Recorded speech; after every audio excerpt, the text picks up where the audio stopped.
Welcome to Detroit Lions News Podcast. I'm your host, Joe Chap, and today, obviously, we watched the Detroit Lions beat the Las Vegas Raiders. And we're going to wait for some more people to come in, but by no means was it a great game for the Detroit Lions. They didn't play good. They turned over the ball a couple times. They didn't make the necessary plays that you thought they could make to blow the Vegas Raiders out of the water. But what the Detroit Lions did in today's game was they put SOL to bed. Because every time you have ever talked about the Detroit Lions, from the 2013 year to the 2011 year, you've always heard about the Detroit Lions, and you go back to those times, and you go, if they would have played like they did tonight, those old Lions teams would have lost. You had an interception, a pick six. You had a fumble that really wasn't a fumble. You had multiple penalties go the other way towards the Vegas Raiders. But still, you kept going and they won the game outright. Outright. There's been a lot of times in Lions history where you would have look back to that fumble and you would have gone, oh my God, that was the determining factor for that game. But the reality of the situation is this. The Detroit Lions came out there and they didn't play their best game. By no means did they play their best game. Probably was a C- game once again. And when they come back from the bye, they're going to have to play a lot better. But all in all, they won the game. You go into the bye 6-2, and that's all that matters. Now, we have talked about it before. The turnovers, that's got to stop. Obviously, J-Mo dropping balls, we'll get to that as well. But most importantly, you win the game. It doesn't matter how you win the game, you just win the game. I'm interested to hear about your thoughts. So comment below. We'll have your conversations. Mayak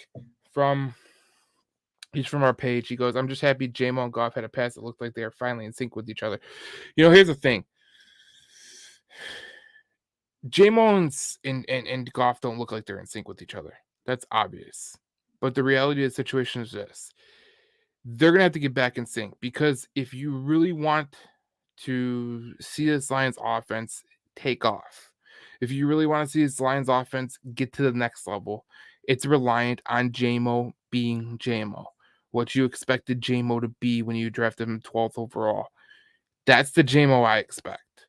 This J-Mo that's dropping balls, I don't like at all. I think as a 12th overall pick, you have to make sure that you get things together. But ultimately, the Detroit Lions win. They're playing well, and they deserved today's win, because if you look at the way that they played, just look at this. We're going to go to it. This was Jahmyr Gibbs. Look at this. It was Jared Goff. Jared Goff, 272 to 126. He dominated the quarterback position. Obviously, Jimmy Garoppolo had just a garbage game by Jimmy Garoppolo. He was sacked 6 times. The Detroit Lions defense sacked him 6 times. His longest pass was 19 yards. His completion percentage was under 50%. Look at Jared Goff, 70% completion percentage. He was sacked no times. He was sacked 0 times. Jared Goff was sacked 0 times. There was no Frank Ragnow. There was no Vaitai. There was no Jonah Jackson. It was Sewell and Decker. Those are your only starters on the offensive line. Your only starters. And the fact of the matter is this. If you're looking at anybody on the coaching staff that deserves a raise, that deserves full credit, it's Hank Fraley. Think about it. What position has gone through more injuries and stayed the same? You talk about an offensive line that had 3 new starters. Oshika, you had Sorsdahl starting at right guard. Glasgow was obviously a center. He started before. But all in all, you're going to go through those guys, and you have Oshika, who he's from Buffalo. He's undrafted free agent. Sorsdahl was a 6th-round draft pick, and they give up 0 sacks from the interior. That's what good teams do. That's what good coaching does. And if you look at the running backs, um, look at the running. God, screwed up. The running backs: Jahmyr Gibbs, 152 yards on the ground, 5.8 yards per carry, one touchdown. He lost no fumbles as long as the rush was 27 yards, and his receptions 5 for 37. Jacobs had a pretty good game on the ground. Ultimately, he got a touchdown, 4.1 yards per carry, but the Detroit Lions did their job. They held him to 68 yards. I mean, it was a little bit over the over-under, but ultimately, you held another running back to under 100 yards. That's not just any running back. That's a former All-Pro running back in Josh Jacobs. And I know he's having an off year, but when you look at that Raiders offense, that's the guy that you fear the most. Let's go to the comments. It's irritating as team they didn't smash this team as much as they could have. Randall, you know what? You're right. They could have smashed the Vegas Raiders as much as should have. But all in all, you're just trying to win games. And I know they still won by double digits. They still won by double digits. Was it a perfect victory by any stretch of the imagination? Absolutely not. And if you hear Dan Campbell, he said, nope, we got a lot of things to work on. We got a lot of things to do. And that's exactly what they need to do. Zachary Zimmel says, monster game from Gibbs, over 200 yards rushing without Monty. A bye week for everyone to get rested and healthy. Couldn't have come at a better time. This is what this bye week couldn't come at a better time for the Detroit Lions, if we're being totally honest, because you have Jackson out, you have Frank Reagan out, you have Vitae out, you have Montgomery out. You're probably gonna get some of those guys back. Not only that, but you just showed that you can win when. See, a lot of teams said that they're injured. Look at the Detroit Lions. They're missing a guy, James Houston. They're missing a Chauncey Gardner-Johnson. They're missing good players. They're still keeping on and keeping on. It's been very, very very good to watch. Now, when you look at this, let's look at some more comments. I hoping Jonah makes it back after bye. Imagine after Ragnow, Jonah, Big V come back healthy, plus Skipper come in as well. Look, when the Detroit Lions are healthy on the offensive line, they're great.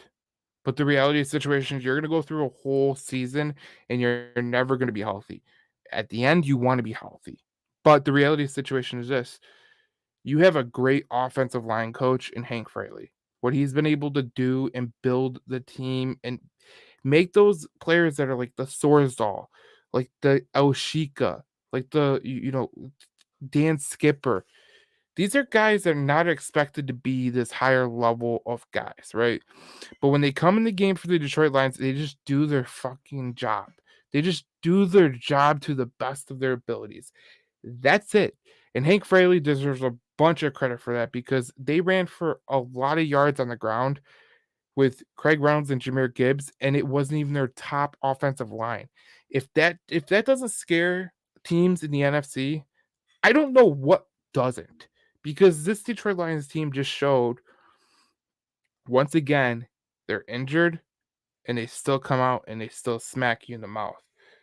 Let's see. They can mix and match. It actually ran better today than the last 2 weeks. 0 sacks too. That's what I'm saying. You allow 0 sacks against a guy like Max Crosby. You deserve all the credit you get. The offensive line, they deserve a lot of credit that they should be getting because they did a pretty damn good job.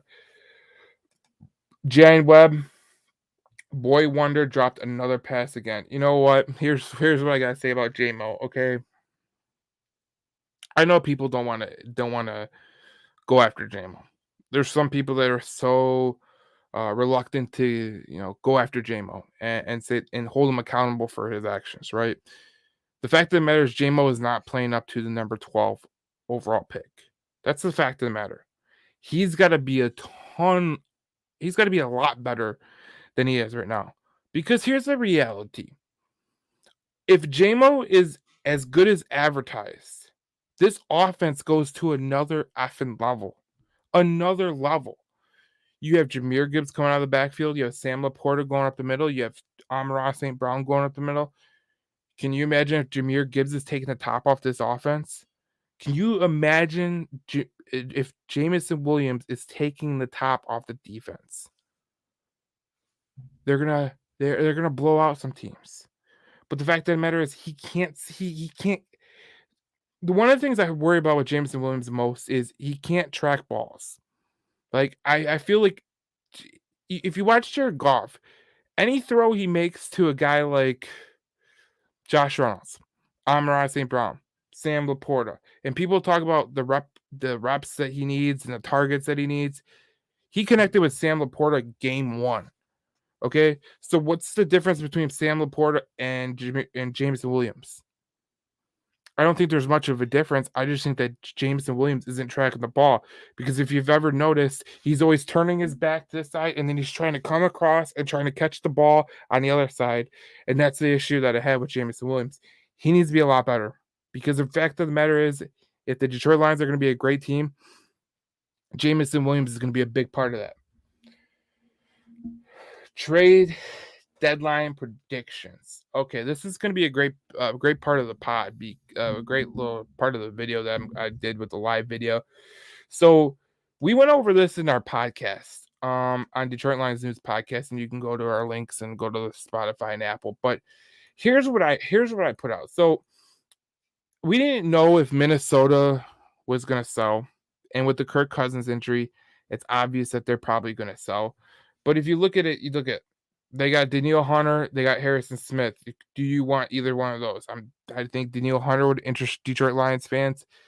Could be. With the Raiders, Hunter Renfrow, Marcus Peters. Now Marcus Peters looks hurt today. Hunter Renfrow didn't look that great today. You looked at the Jets, Carl Lawson, the edge, Dalvin Cook, the running back. Are you interested in any one of those? Now Washington is the one that you look at. You got Chase Young, you got Montez Sweat, Kendall Fuller, and Curtis Samuel.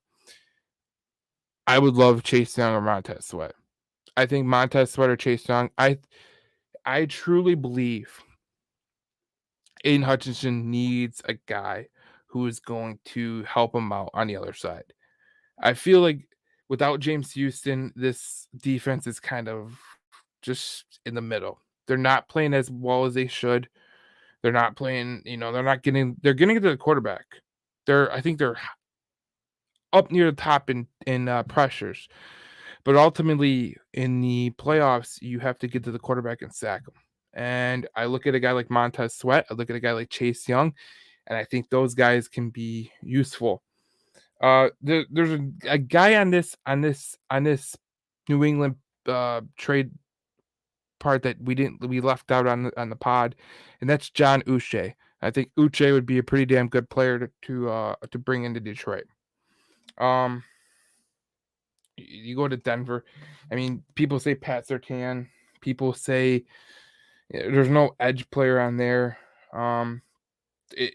My whole thing is I want a cornerback, I want an edge, I want a defensive tackle. Those are my top 3 positions. Now, I would move edge ahead of cornerback because I think with Jerry Jacobs, it's a better secondary than it is. But cornerback's a little low too. Cornerback is a little low. So I would like to get a cornerback and an edge tomorrow on the trade deadline. These are the teams that you can target. You got the for sure sellers, the Bears, the Panthers, the Broncos, the Cardinals.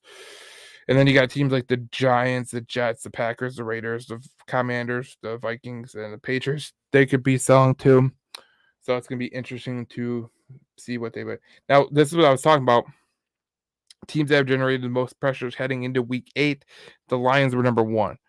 But if they could get a guy like Montez Sweat, if they can get a guy like Chase Young, if they can get a guy that on the edge that can help out Aiden, wow, this defense could really take into the next level. Now let's go to more comments.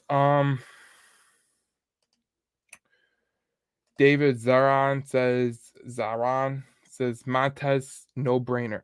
You know what? I agree with you. I think it could go either way, right? So you can go Chase Young, you can go Montez Sweat, you can go John Uche from the New England Patriots if you want a cheaper option. But ultimately you're trying to get a guy who's going to complement Aiden, and you don't want to break the bank for the guy. Now, if Washington called and they said we'll give you Montez Sweat for a third round pick, easy, I'm doing it no matter what.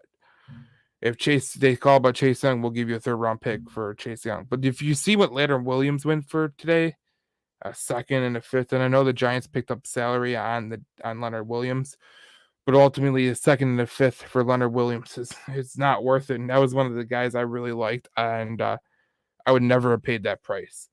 Let's go to more comments. Randall, you bring up a good point about Crosby. I would just say this. I don't think the Raiders are ever going to trade Crosby. I would love Max Crosby. I think a lot of the league would like Max Crosby. That's the reality of the situation. But the reality of the situation is if the Raiders do go into a rebuild, if the Raiders do go into rebuild, Max Crosby is their only piece that the puzzle that they have right now. You know, Devontae Adams is aging. Jimmy Garoppolo isn't the answer. Josh Jacobs is on a 1-year contract. The only thing that they have is Max Crosby. Now, do they want to go full rebuild? I don't think they're going to go full rebuild in Vegas. I don't. But there's always that stipulation. And if Max Crosby wanted to come to Detroit, you do it in a heartbeat. I would give up a first-round pick. I'd give up 2 first-round picks for that. To be honest, I think that you're getting such a great player. See, I always tell people, when you weigh the consequences, okay, when you get rid of a draft pick, and this is something that Steve Eisman from the Detroit Red Wings brought in. He said in his press conference, if you trade draft picks, you better get equal opportunity, and the way that you value if you're getting the better end of the deal is, do those draft picks equate to the player you're getting? So let's say you trade for Max Crosby and you give up 2 first-round picks.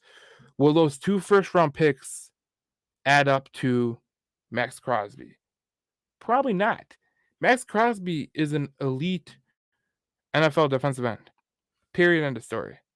So if if the Raiders were to call you tomorrow and say we'll give you give us 2 first-round picks and you get Max Crosby, with Brad Holmes' track record of drafting in the 2nd, 3rd, 4th, 5th, 6th, 7th, and undrafted free agents, I think you listen to that.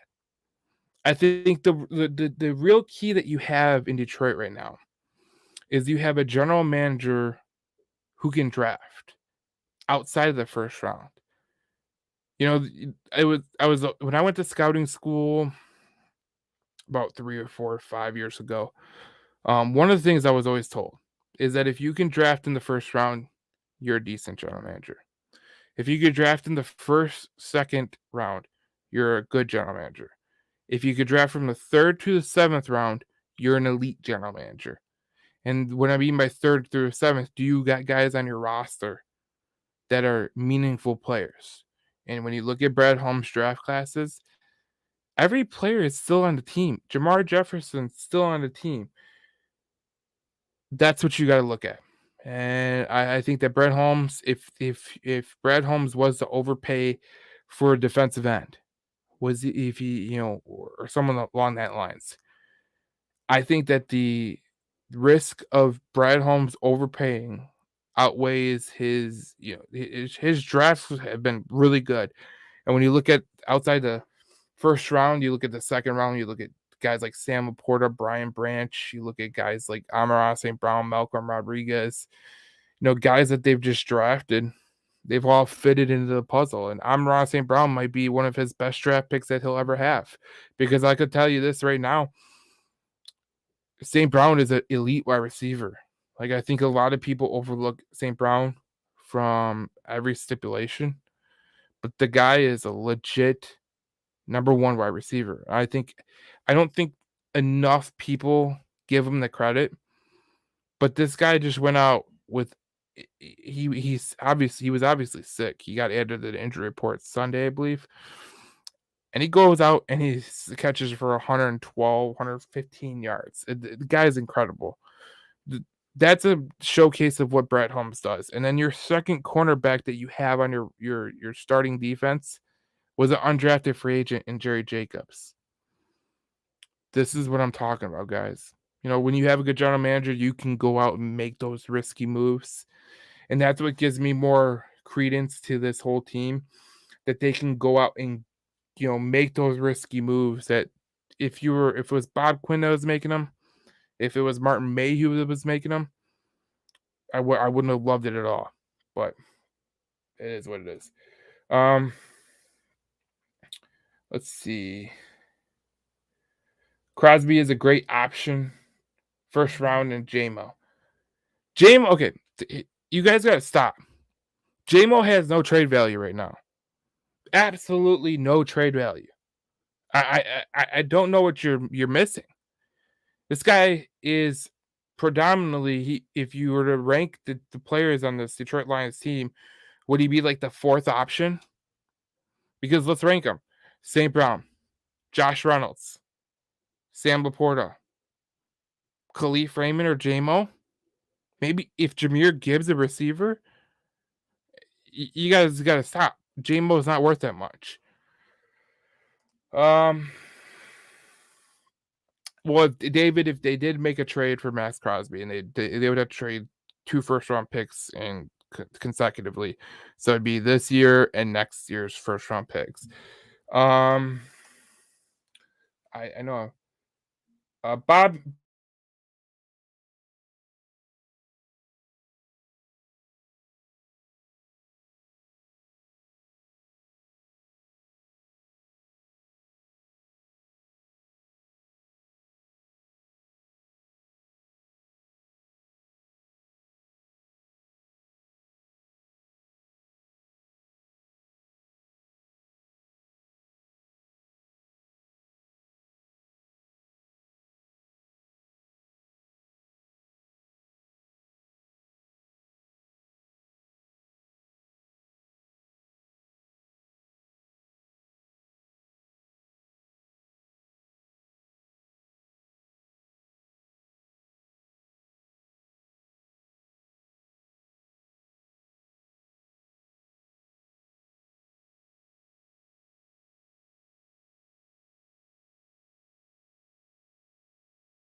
All right, I'm back, guys. My bad.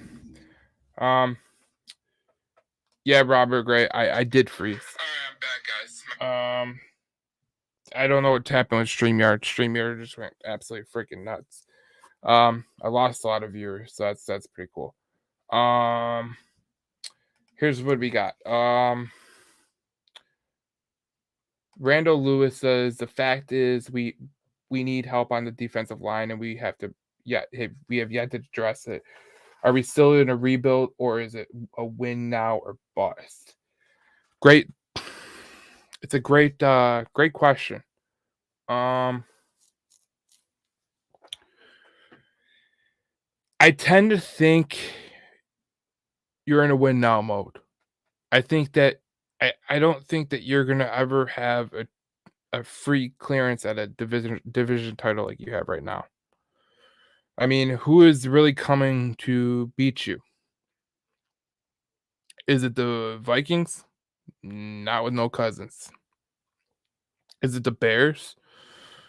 No. Is it the Packers? Again, no. I mean, Jordan Love, for God love him, but he's not nothing special. Um,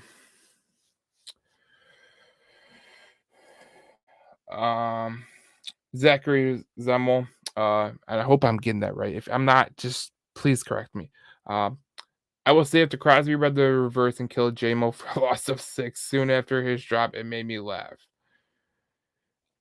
It was funny because I don't think there's a more instinctful player than Max Crosby, and for him not to get a sack against a makeshift offensive line, it just goes to show you exactly what Hank Fraley is all about and what this Detroit Lions offensive line is all about. Because they really put together a hell of a game plan to defend against Max Crosby. Um, let's see. Let's see what we got. Now, I know people are looking at it and they're going, man, like this was a great game for the Detroit Lions, and it was. When we look at the team stats, look at this. First downs, Detroit had 29. They were 6 for 14 on first downs. They were 1 for 1 on fourth down. They had 222 to 80 rushing yards for the Vegas Raiders, 77 passing yards to 264, a total of 157 total yards for the Vegas Raiders, while the Detroit Lions had nearly 500. Now, I was told that there was no sacks, and so, I don't know why this graphic says that there's a sack when Jared Goff was never sacked. Doesn't make any sense. Obviously, the Detroit Lions had that interception thrown, so that was it. But when you look at the possession, I mean, the Detroit Lions should have won by a lot more. And this wasn't a clean game by the Detroit Lions at all. I thought it could have went a lot better, but ultimately, you have to love what you're seeing from this team today because I know a lot of people talk about the Detroit Lions and they talk about back 2013 when they blew the division. This isn't 2013 Detroit Lions, okay? If you want to play the history game, let's go back to the 1957 Detroit Lions. If we're really playing the history game, let me play the history game with you. You take 2013, I take 1957, we're all good to go. One thing I did want to mention before I kind of sign off because I know we had some technical difficulties, and I really want to say this before I get off. But me and Tyler's on the pod. He said he's up. I didn't think he was up. He's an insurance adjuster. Why is he up? Anyways, my picks were Chase Young, Montez Sweat, Sean Murphy, Bunting, and Danico Autry. I don't think the Tennessee Titans are going to be selling at the deadline. He had Patrick Surtain, Dante Jackson, Montez Sweat, and Chase Young. I'm interested to hear what you guys have as players that you would like to add to the Detroit Lions. We'll get to that. But ultimately, you got to love what you've seen from the Detroit Lions today. And I don't know where they're going to go at the trade deadline. I think there's a multitude of ways that they can go about the trade deadline. But ultimately,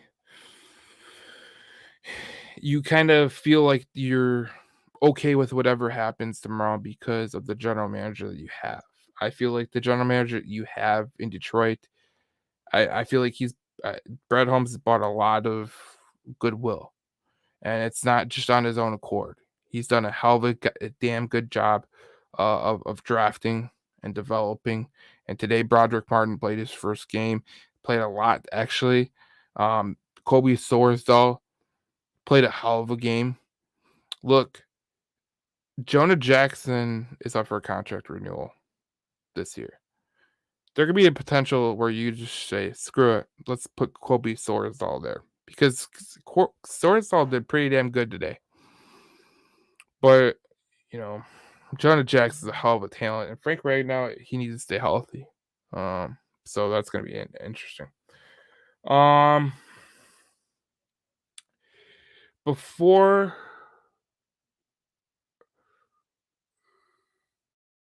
okay, Um, if you were to make a trade with Chicago, if there's a player that I know there's a lot of people that wanted him before the season started, it's Yannick Ngakwe.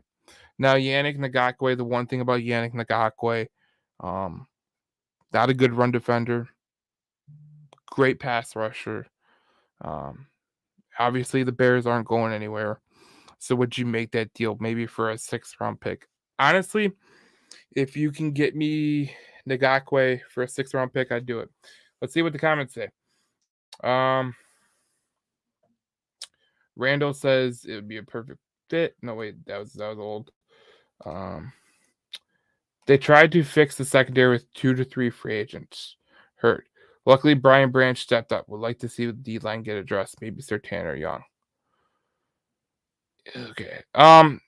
So let me just say this. I don't think Sertan is available by any means necessary. I don't think if you're the Denver Broncos, you're just gonna sell off Patrick Sertan. I think he's way too valuable. Now, Brian Branch was a draft pick, and Brian Branch could have equally gone in the 1st round. So that's what you think about that. I mean, Brian Branch has been absolutely stellar. We knew that he'd be good, but we didn't think he'd be this good. And obviously the injuries have not helped, but it is what it is. Billy Johnson says, "Oh, shut up." I don't know what that's about, but thank you, brother. Um, Randall says the fact is we need help on the defensive line and we have yet to address it. Are we still in a rebuild or when I addressed that? But I feel like this is the best chance for you to kind of make a run because I don't think that there's any team in this NFC that's really daunting. I mean, people say that the Eagles are the best team in the NFC. I don't know. Jalen Hurts has turned it over a bunch lately. And if you get him on the right day, if you play the right way, you're gonna win that game. I just don't think that other teams can go against their offensive line. I feel like the Eagles and the Lions have two of the best offensive lines in this league. And I feel like a lot of people are short selling the 49ers. I feel like a lot of people are short selling the 49ers. When you're missing a guy like Trent Williams on your left tackle, you're gonna struggle because the rest of that offensive line, this is what if you this is what gives Hank Fraley a lot of good name because he misses a guy like Decker. He misses like a guy like right now Jonah Jackson, and this the offensive line still flourishes. Um, but if you look at the Eagles' record without Lane Johnson, you look at the 49ers record without Trent Williams in the lineup, it's a whole different thing.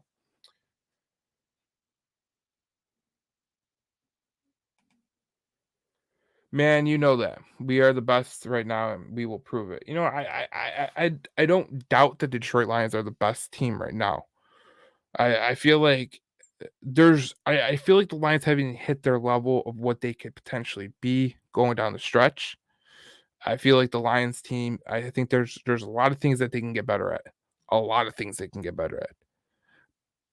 Keep uh, keep taking care of the ball, making the right plays, getting better a little bit better on the offensive side of the ball. and not being J-Mo being good. J-Mo being good opens up this whole offense. So I'm totally rooting for the kid. I hope he does really, really well. We need him because if he does, if J-Mo starts popping off, guys, this offense just goes from like 9 to like 100 really, really quick. Um, that loss last week is just staining us. You know what? Here's what I'll say about last week. Okay, the Ravens played the best game that they could possibly play. Lamar Jackson played the best game that he could possibly play, and the Detroit Lions has played the worst game that they possibly played. And luckily tonight, he played Jimmy Garoppolo instead of Lamar Jackson because tonight was not a great night for the Detroit Lions, but they came away with the win, and that's literally all that matters. Um, Randall asked another question. He says, "What kind of move do you think will make the deadline?" You know, Randall, I said this. These are the positions that I want to target. I want to target cornerback. I want to target edge, and I want to target defensive tackle. But obviously, seeing that Leonard Williams is off the market, I'll scratch the defensive tackle. I'll go for edge or corner because when Jerry Jacobs got hurt and we had to go with Will Harris at the cornerback position, that was really depressing. I don't think Will Harris is bad by any stretch of imagination, but if put in position to fail like he was at Baltimore, that could be a huge issue. Edge, I look at Montez Sweat. I look at Chase Young. I look at Danico Autry. He's a older guy with the Tennessee Titans, but I think that he could be really, really good opposite of Hutch. Um, we got one more comment. Yeah, it was that last week was very depressing. Just was, but you know what? You came back. You're 6-2 at the bye. You're gonna rest up. You're gonna heal up. Hopefully, you're gonna get healthier. I think that's one of the major reasons that this Lions team has struggled. But I don't know. I think it's all good. So there's no more comments. Aiden been quiet the last couple games. This is from Wes. This is where I think Aiden Hutchinson would benefit from a guy opposite of him. And if you got a guy like Chase Young, if you got a guy like Montez Sweat, I feel like you would totally unlock the next level of Aiden Hutchinson. I think Aiden Hutchinson is he's kind of trying to go to the next level. And I think that he doesn't have a guy like James Houston out opposite side of him. He doesn't have a guy that's going to help him get to the passer. I think Aleem McNeil taking the next step is helping him out a lot a bit, but we need to see Aiden Hutchinson take that, capitalize on the sacks. And I think that a lot of teams are really, if you watched it all 22, they're really going at Hutch all the time. So, I mean, he's the focus of everyone's blocking scheme. You can see with the Raiders today, they were putting 3-4 guys on him sometimes, and the other guys couldn't beat him. And you heard on the broadcast, Troy Aikman mentioned that they can't when they rush 5 or 6 or more, they're great at getting into the quarterback. When they rush 4, they really don't get to the quarterback, and that's something that you got to look at. And I think that Brett Holmes is going to look into that as well. All right, we've been on for 40 minutes now. All in all, great game for the Detroit Lions. And look, it wasn't the prettiest game by any stretch of the imagination. Did they deserve to win? Absolutely not. But the way that with the way that they played, with the turnovers that they had, if they would have played like that against any other team, I don't think they would have won. But the fact of the matter is, their defense held them in. They got some crucial stops. They absolutely bludgeoned the Vegas Raiders on defense, and they made the plays when necessary. And if this was the old SOL, I believe they would have lost. But this is not the same old Lions. I think a lot of people need to get that through their heads. This is not the same old Lions because there's been areas where the same old Lions could have crept in and they just didn't. So it's been a great time. The Vegas Raiders are going. The Lions are going to the bye 6-2. You're gonna come out of the bye. You're gonna play the Chargers. You're gonna play the Bears. You're gonna play the Packers, the Saints. Whatever. I don't think there's a team out in the next half of the schedule that's really gonna challenge you. Now you gotta keep getting better week by week by week, and then when you get to week 18, you just hit your stride. That's how it's got to go. But credit to Dan Campbell for getting the guys ready to go. Credit to Hank Fraley for getting the 3 interior offensive linemen ready to go. And what a hell of a win. And Randall says it best. A win is definitely a win. Need to clean it up, though, and go Lions. But there's a lot to clean up. There's a lot to get better at. But the Detroit Lions came out there today, and they won the game. And that's the most important thing, bar none. Thank you guys for watching. It's a little bit late. It's 12:51. I'll see you guys in the next live stream I do on the Detroit Lions podcast. Thank you for watching. Thanks for being commenting. And then when we had the technical difficulties, I'm sorry. The streaming service we use went haywire. We will see you guys in the next one, and we will see you. Bye week's coming up, so we're gonna have a little more time to divulge into more Lions topics. So we will get into that in the next couple of days. Obviously, the trade deadline's tomorrow. Get some sleep. Hopefully, the Lions pull off a big trade tomorrow, which I feel like could happen. I'll see you guys in the next podcast as we talk about more Detroit Lions. Have a good night.